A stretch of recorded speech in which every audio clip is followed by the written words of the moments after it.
Very good to always to meet my friend Dr. Jaishankar.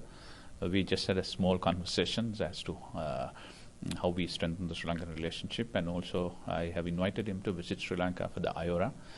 He promised that he will try his level best to make it and to take the country forward, and the great relationship that we have strengthen that.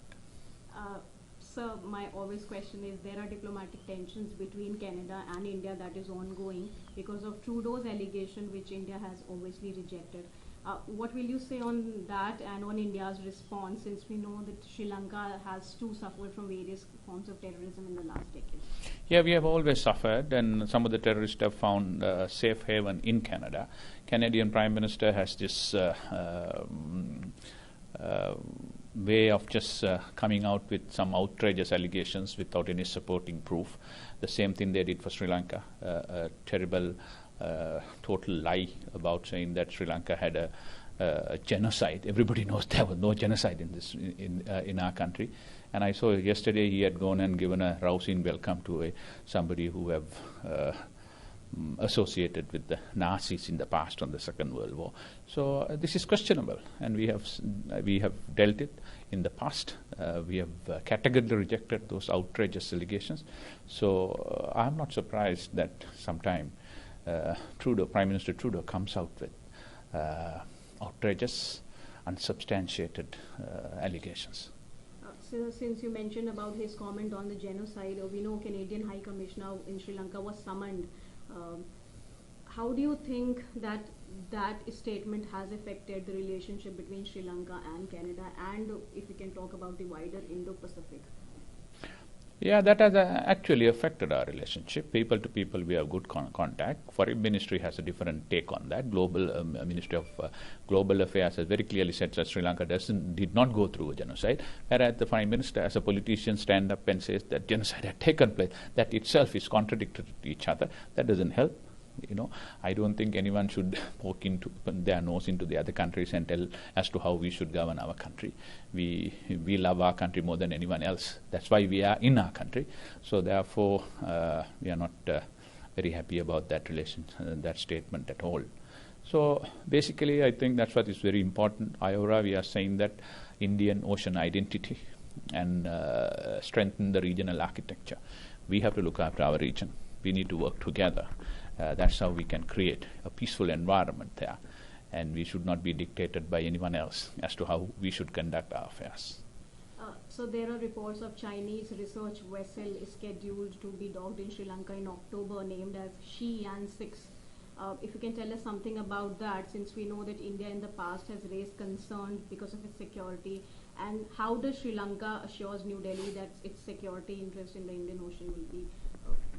Yeah, that's a conversation going on for some period of time. India has expressed its concerns for a long period of time. But we have now come out with the SOP, Standard Operating Procedure. When we were making that, we consulted many of our friends, including India. So as long as they comply with the SOP, we have no problem. But if it doesn't comply with the SOP, we have a problem.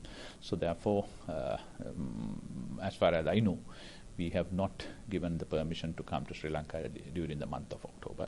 So there are negotiations going on, but Indian security concerns, which are legitimate, are very, very important for us. We have always told that because we want to keep our region as a zone of peace.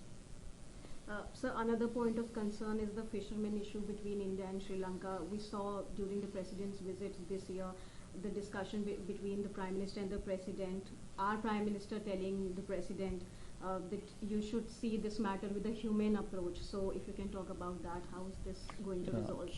It has to be human from both sides. Our fishermen also, their livelihood. But therefore we need to sit and talk about it. I think Sri Lanka and India has a history of sitting and negotiating and resolving problems. It comes just like in a family.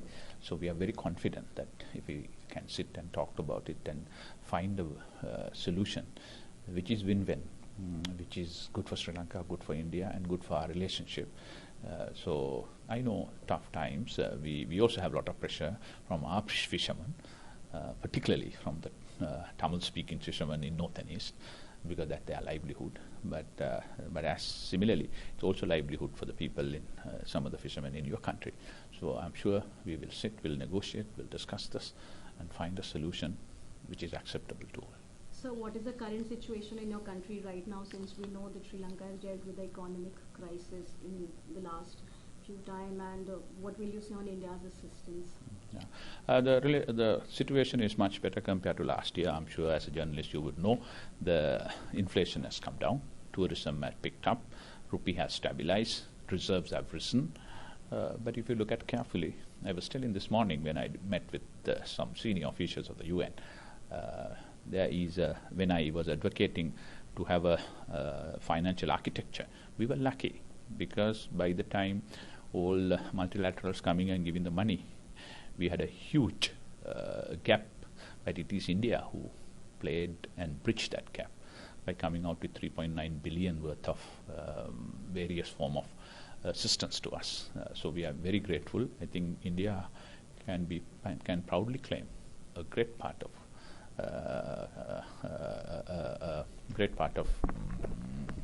credit for what we have achieved today. So last question, in terms of trade relationship, what can we expect between the two countries?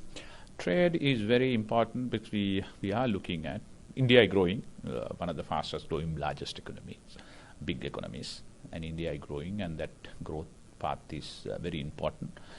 Together with that, the region must grow. So we have seen a big opportunity here. So that's the idea. We are trying to, in electricity, renewable energy, tourism, port, shipping, connectivity. We are looking at forging closer relationship with your country. I'm sure we will be able to do that, and that will be better for both countries.